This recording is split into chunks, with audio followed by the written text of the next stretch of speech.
It's been brought to my attention that bullying is becoming a serious problem. And I have with me some of the statistics of bullying for 2012.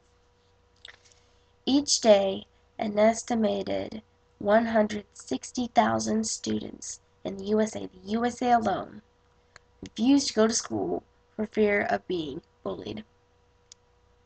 About 6 out of 10 American youth witness bullying at least once a day. 1 out of 4 teens are bullied. 1 out of 5 kids admit to being bullied or bullying someone else. 43% fear harassment in the school bathrooms. 282,000 students are physically attacked in secondary schools each month. A third of students surveyed said they have heard another student threaten to kill someone. Every 7 minutes, a child is bullied on a playground. Cyberbullying. I have 43% of kids have been bullied while online. 1 in 4 happen to have been bullied more than once. 97% of middle schoolers are bullied online. 58% have not told their parents. 35% have been threatened. 1 in 5 have been threatened more than once. 53% have admitted that they have said something hurtful or mean to someone online. I also have with me 3 names of 3 different people who lived in 3 different places, of 3 different families, different friends. One thing they all had in common is they were bullied. Eric Mott, age 17. That's him. Eric lived in Ohio and was harassed and bullied by his classmates in school in Mentor Public High School. They taunted him, calling him names such as queer, gay, and fag. In 2007, one of the students went too far, way too far. The student had said in front of the classroom, "Why don't you go home and shoot yourself? No one would miss you." Eric went home, found his father's handgun, and shot himself in his bedroom. He was later found by his sister. Sad thing is, at least one of the administrators of the school had seen him crying that day that he had killed himself. Had seen him crying in the hall, and he did not make no effort whatsoever, to find out what was wrong, how he could help, why he was crying. Ashleen Connor, 10 years old. That's her. 10-year-old little girl. Ashleen was a cheerleader and an honor student. In her school. She went to Georgetown Ridge Farm Elementary.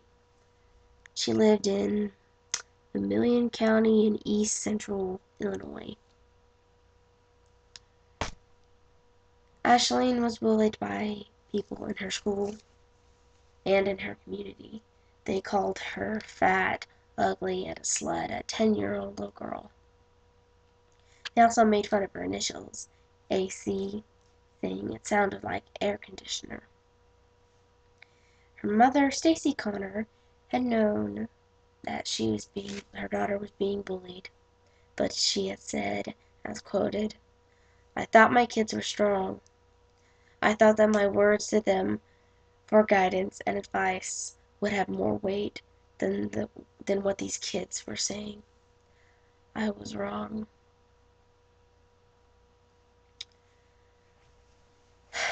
Ashleen had told some of her teachers she was being bullied, but her teachers' reply, "Stop tattling."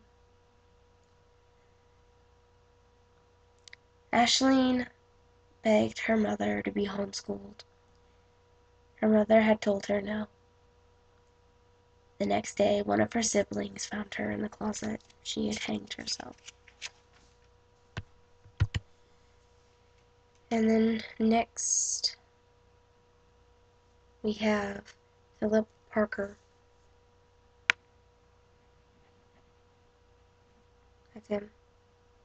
He's 14.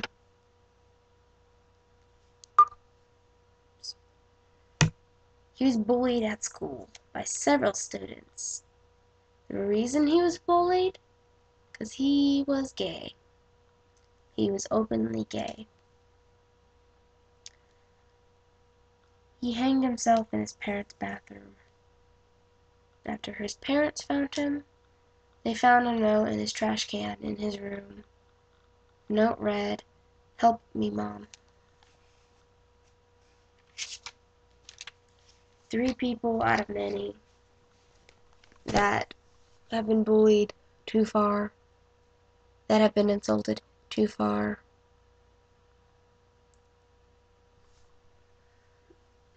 Three different types of bullying right now is verbal, physical, and cyber. With verbal is one of the worst ones of the 3.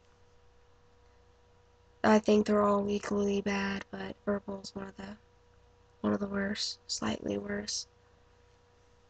The reason that is because it's name calling, and the thing with names is that sometimes words can cut deeper than any knife. The point of verbal abuse and bullying is that it lingers in your head. If someone calls you ugly, it lingers in your mind. They think I'm ugly. That person thinks I'm ugly. That must be it. I must be ugly. Or I must be stupid. Any of that. That's basically the main point of verbal bullying. Physical bullying is just as it sounds. There's some really bad cases where children, teenagers, adults even, have come back home from school or basically any place, and that they've been bullied. School, work, any of that. Have had broken bones, big, horrible bruises, bleeding, scratches, cuts, or even worse, death. Cyberbullying is relatively new. It's becoming very popular because it gives people more confidence to bully others. Basically, they're thinking in their heads, "Oh, I have a username. They don't know it's me. No one's gonna know it's me. I'll just say that. They're not gonna know it's me. They can't reach me. They can't get to me." That's basically why cyberbullying is so popular. Is because they think that nobody can reach you if you're bullying someone on there. And one of the most popular websites for cyberbullying is actually Facebook.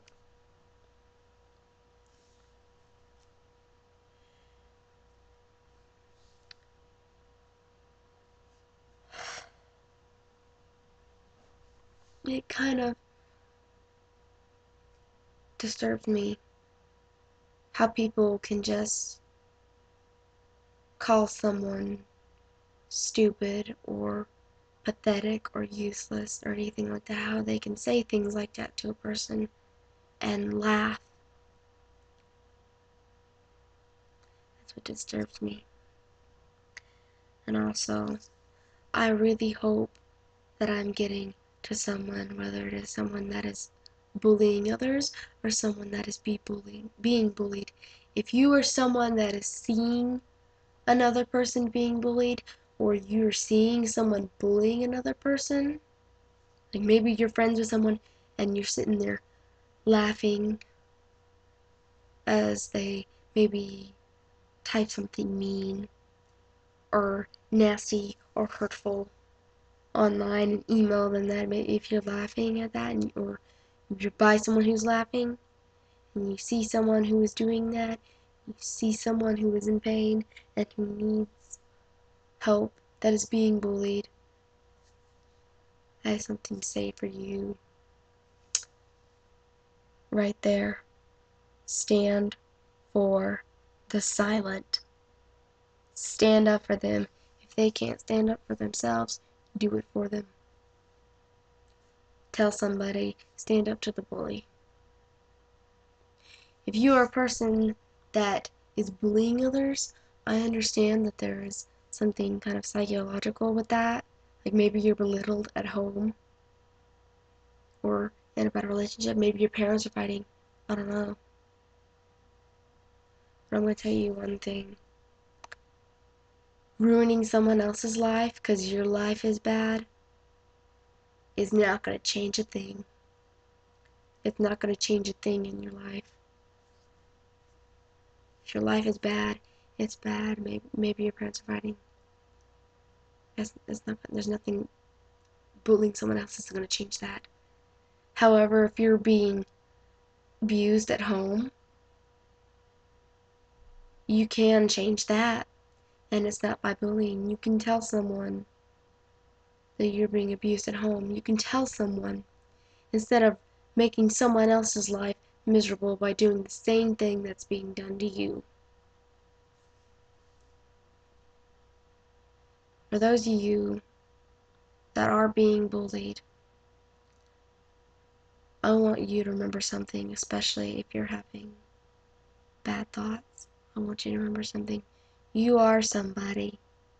You are never, ever a nobody. You are a person in this world that lives in this place with a name, with family and friends, people who love you. You are somebody. I want you to remember that. And stand up for yourself. If you are being bullied, stand up for yourself. Tell a teacher, tell the principal, tell your parents, tell your aunts, your uncles, your grandparents, somebody. Stand up for yourself. Do not let that bully get in your head. Do not. I really honestly hope I got through to somebody today. And also, if you're being bullied, or you know someone who's being bullied, you know someone who's doing bullying, or if you're a bully, I want you to tell me your story. I want you to write in the comments box. I want you to tell me your story.